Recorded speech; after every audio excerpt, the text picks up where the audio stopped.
Alright, so we're back, and last time we set up the character so that their clothes could move. I showed you how that could happen, so you see her dress is like moving as she's moving. This time I wanted to give her some abilities.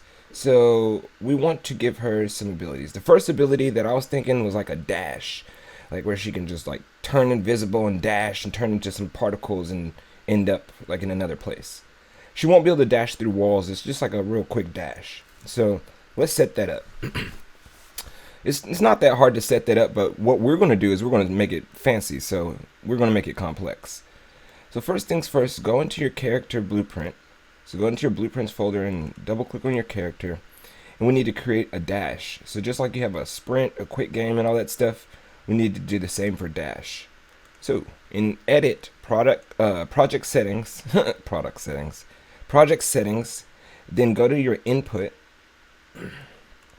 and we're going to add a new action mapping. This one's going to be called dash. All right, and for me, I'm going to make it, I guess, the tab key. So we can test that out. And then on the controller, I think that when you click the R3 stick, like when you click the joystick, that should be it. So for that, I'm going to do gamepad, and I'm going to do the joystick. Oh, that's moving the joystick. You don't want that. You want to do when the joystick is clicked. So I want the right. There you go. Boom. So that's set up good. Now let's set up our dash. So in your blueprint, right click and look for dash. You'll find the one that you just created. Next thing we need to do is off of pressed, drag off of it and say launch character. You'll see it pop up. It's the first one. Now we need to fill out the details. So the launch velocity. In order to get that, we need to grab the capsule component right here, drag it out, and then from the capsule component, we're going to say get forward velocity. Or forward vector, I'm sorry. And from the forward vector, we're going to drag off and say multiply. And you want to multiply it times a float. So in Unreal Engine 5, you have to right click down here and say convert the pin, and we want to convert it to a float. So there you go. And let's say about 2,000. Once you have that hooked up, then you connect that right there into the launch velocity, and that should work. So that's going to give us a little dash. Let's test it out to make sure that works. So when she's walking, wait, and you press tab, yep. So cool. So what I want to do is now I want to make her invisible while she's doing the dash, because I don't want to see her running like that, right? So let's come back in here in your blueprint character and say on pressed we want to launch the character. So let's make a variable. The variable is going to be dashing. It's not going to be cute or nothing like that. I'm saying it's going to be the word dashing. So drag off dashing and set it. Once you press the button,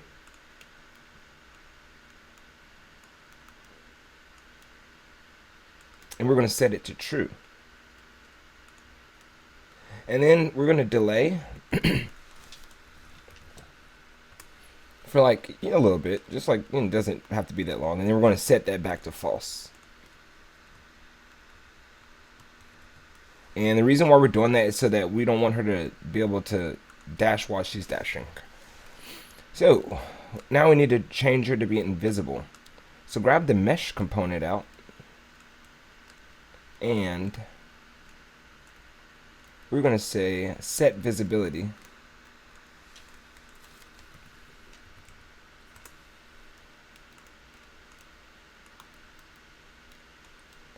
And we're going to make it invisible, so leave that blank. Hook it up to here. And then we're going to also set the visibility at the end. So make her visible again. Now this delay we may have to play with and change it. So let's make sure we click new visibility. Yes. And for the target, connect your mesh back up. Cool. So that should make her disappear and reappear. So let's test that out. So when she's walking the dash, yep, she disappears. Yep. Cool. So I want to make my delay a little bit longer because she's coming back into the frame a little bit too soon. So I'm going to add like 0.2 seconds to it. So let's like put it up to like 0.4. Right there. Alright, so that's the first part of your dash. It should be looking really good. You got a character that can dash now. But for me, that's just not enough. Like I need it to be real cool when she dashes, right? Like that looks cool. Don't get me wrong, but I'd rather have her like have particles coming out of her in the shape of her when she's dashing. And we can make that. It's going to take us a second, but we can make it. So, in order to do that, let's come down here and in your blueprints folder, right click and just say Niagara system. New from selected emitters is what you want. And then we want to do an empty. And press the plus sign. Finish. We'll call this the dash particles. Alright, double click on your dash particles and it should look like this. Now we got a lot of setting up to do. So just follow along because I don't know how to do Niagara particles that well. But I do know how to do this because I took notes on it. So just follow along and watch how we're going to do this. So first thing we need to do is we need to make sure we click on this empty. And over here in the target, the sim target, let's change that to GPU. Okay. And then also let's click the fixed bounds button underneath that. And that should give us what we need. On our fixed bounds, we can set scalability. You can set your scalability however you need it to be, but you can override it as well. But we'll leave it like that. That's pretty cool. You can bring down your fixed bounds. I'm going to set all my minimums to -2000 and all of my maximums to 2000.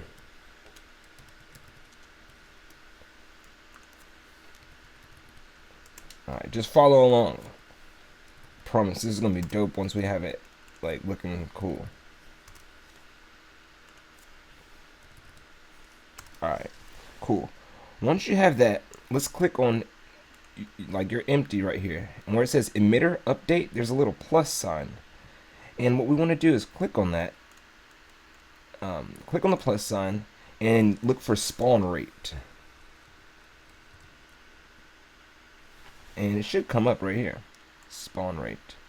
Now in your spawn rate in the details, let's set that to some number. I'm gonna set mine to 350,000. It's a big number. That's cool. Now let's click on the particle spawn right here, and there's another plus sign. So click on that plus sign and search for initialize mesh reproduction sprite. I bet you if you just type in INIT, it'll come up. Like, yeah, there's mine. Perfect. Now what we need to do is click on the skeletal mesh in the parameters. So over here, the mesh, we need to set this mesh as our character. So mine's is this one. Perfect. Alright. Then let's apply this to the reproduction sprite over here. So come over here to this, click on user parameters, and click on the skeletal. Let's plus sign and click on skeletal mesh, or type in skeletal mesh.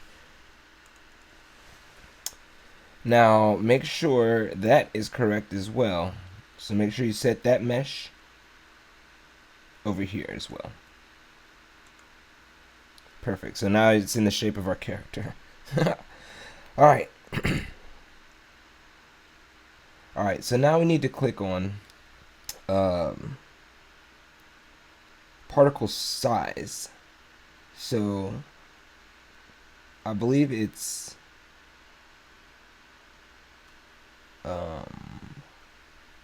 1 second.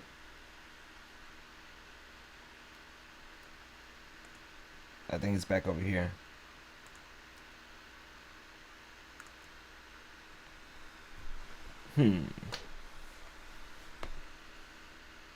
That's right. Hold on.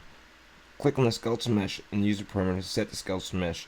Set the mesh of the character details and apply the mesh reproduction sprite. Oh. Mesh reproduction? Oh, over here. It's applying this over here. Okay, got that. We already did that. Perfect. Now,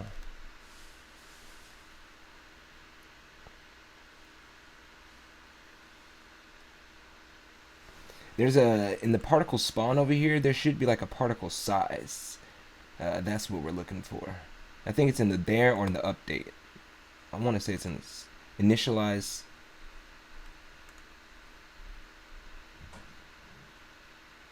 Here we go. Particle scale. That's what we want. So particle scale. Click on this little drop down arrow right here, and we're going to search for random range. So just random. The first one is the one you want. Random range float. Cool. And then for your minimum, 0.06 is a good size. And for your maximum, 0.11. Sorry that took me a minute to find that. I forgot where that was. It's so much when you're doing these Niagara particle systems. Alright, so next thing we need to do is click on the particle spawn here. And then click on the plus sign and we need to add velocity. So type in add velocity. Boom. Alright, now for your add velocity, set the Z to 200. So the Z to 200. Click on this initialize particle right here. And then come down in the details and set the lifetime to random. So this should be a lifetime one. Here goes the lifetime. And it's the lifetime mode. We'll set it to random. There we go. And the minimum to 0.45. And the maximum, we'll put it to 0.5. Cool. So as you see, it's filling out our character like that. Alright, cool. Now what we need to do is we need to go to the update. Particle updates right here. And we need to press the plus sign and say update mesh reproduction sprite. So here's mine right here. Alright, good. Now that you have that, set up the skeletal mesh on that as well. So over here, set up the same skeletal mesh. And then uncheck override this one right here. So uncheck override intrinsic variables. We do not want that. Now, back in the particle update right here, click the plus sign and we're going to type in scale velocity. There it goes. Perfect. Now, for this one, we need to set the velocity scale. So over here, there's a velocity scale. Click the triangle here, or the caret, or whatever it is, and then set random range. Random range vector. And that's what we want. So we want 0, 0, let's do 0.05 in the Z. 5. And then in the maximum, we do 0.1 in the X. We'll do 0.1 in the Y. And we'll do 0.15 in the Z. So if you look on the left hand side over here, you can already start to see that it looks pretty cool. It's looking really cool. Next thing we need to do is excuse me, we have to put some drag on these particles to make them, when they're moving, to kind of like have some drag. So click on your particle update here, then click the plus sign, and we're gonna type in drag. Perfect. Alright, for the drag, we want it to be about 0.05. So not that much, just a little bit. And this is when we're moving, it's going to have some effects. Lastly, let's pick our color. So go to your particle update, Press the plus sign and type in color. And it's just going to be the one that says color. Over here on the right hand side, what we need to do is we need to set the color and then curve for colors. So right here, type in curve for colors. Color from curve. There we go. And now we can set our color. So for this one, I'm going to double click on it here.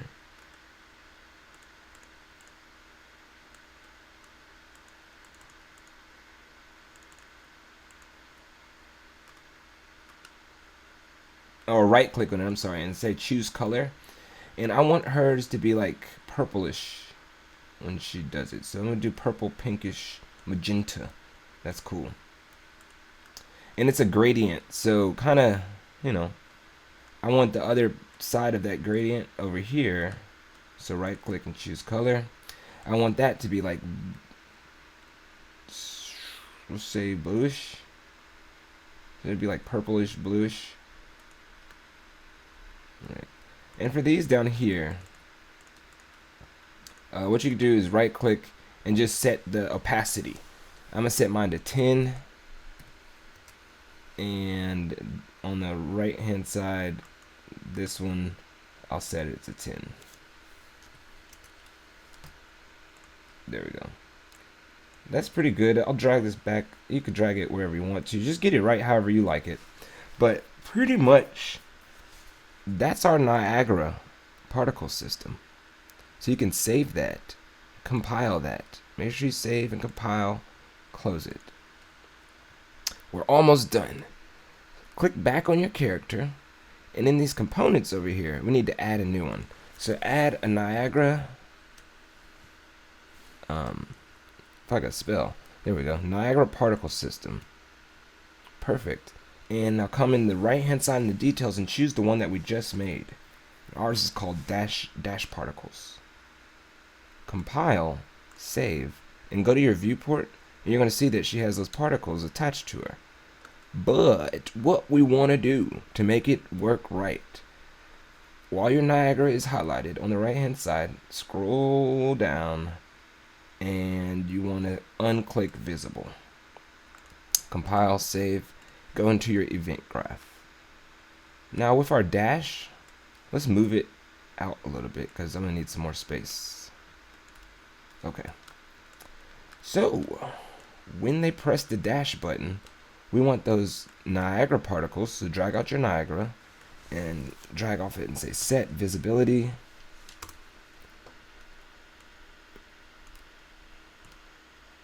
And hook that up and make sure that it's visible. Off those same particles, you can either drag off of it and say set it, or you can copy and paste it and connect it up. But at the end, we want to say set the visibility again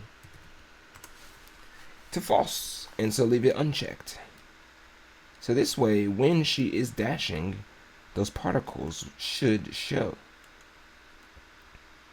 Let's test it out. If it works, we're done. And that was amazing. So let's test it out.